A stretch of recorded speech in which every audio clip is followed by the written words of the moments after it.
Hello, I'm Professor Gerwin Griffiths of the University of Glamorgan. On behalf of Finance Malta, I'm here with Dr. Italo Elul and Dr. Annalise Mikulev. Italo, being a civil law jurisdiction, how has the Maltese legal system endorsed or supported the trust? As a country, Malta endorses principally a civil law tradition, with Nepali code principles being largely reflected in private law legislation. Thus, for many years, having trusts form part of the Maltese legal system was regarded as running counter to the basic principles of Maltese law itself. Changes began in 1988, however, with the introduction of the Offshore Trusts Act, and in 1994 with the Recognition of Trusts Act. Now, these pieces of legislation actually paved the way for the ratification of the Hague Convention on the law applicable to trusts and their recognition.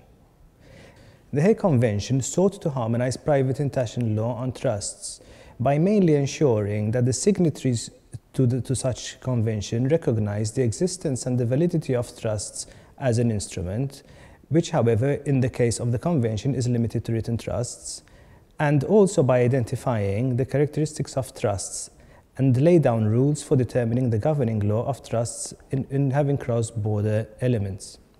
The convention was ratified prior to the adoption of a domestic legislation governing trusts, and this did pave the way for further development in local trust legislation. In 2004, Malta introduced trusts as a domestic instrument, regulated by the Trust and Trustees Act. This has resulted in quite a unique trusts law, as common law concepts were in fact adopted in the context of a civil law tradition. The end result being a Maltese trust legislation respecting the civil law background in which it was meant to operate. This also resulted in a system that is more readily understood by foreign investors who come to Malta and have a civil law background, as they are more likely to encounter in Malta certain principles that reflect their own legal regime together with the trust possibility. The Trust and Trustees Act came into force on the 1st January 2005. And with it coming into force, brought to an end the nominee company regime in Malta that has also enhanced Malta's commitments towards the OECD and the FATF, and did this by promoting transparency and the prevention of money laundering.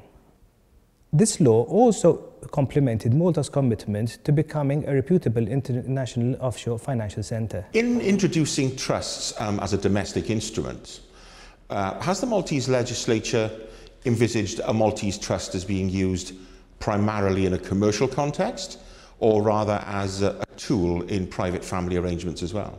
Trusts are intended to operate in both spheres, that is, in the commercial context, as well as to fulfill private family purposes.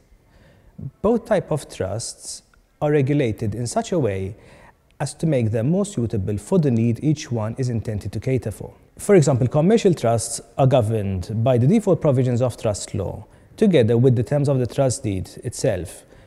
Now, the provisions of trust law largely reflect the common law principles of equity.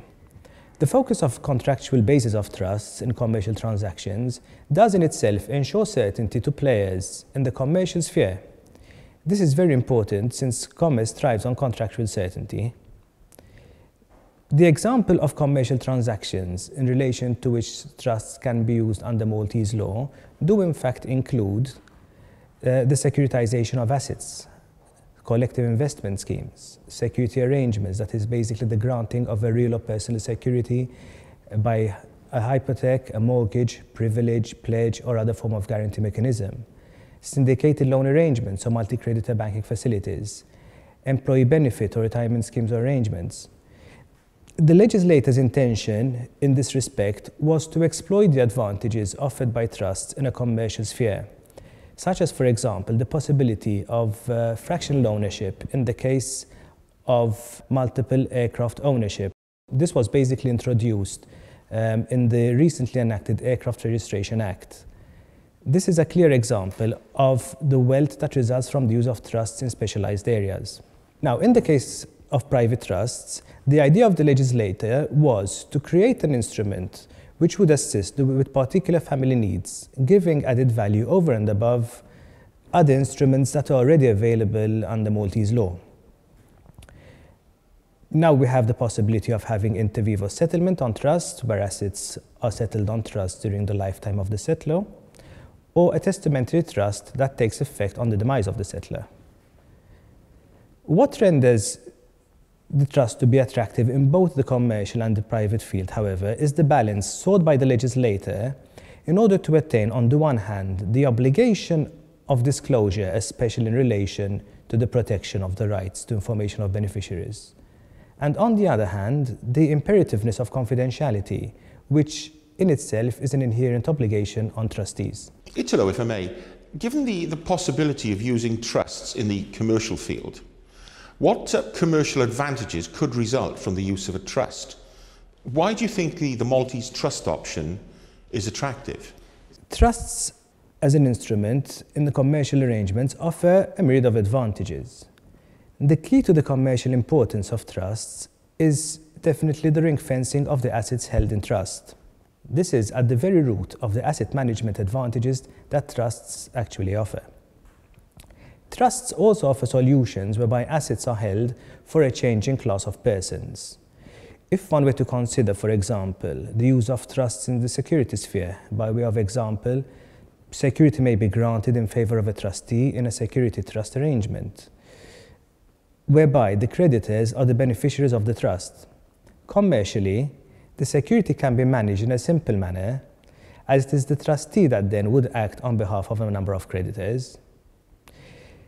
It is important to mention, however, that under the Maltese system of trusts, it is possible to also apply the notarization formalities. Thus, the person setting up a trust may also opt to adopt the formal procedures which are characteristic of notarial deeds, thereby adding further certainty.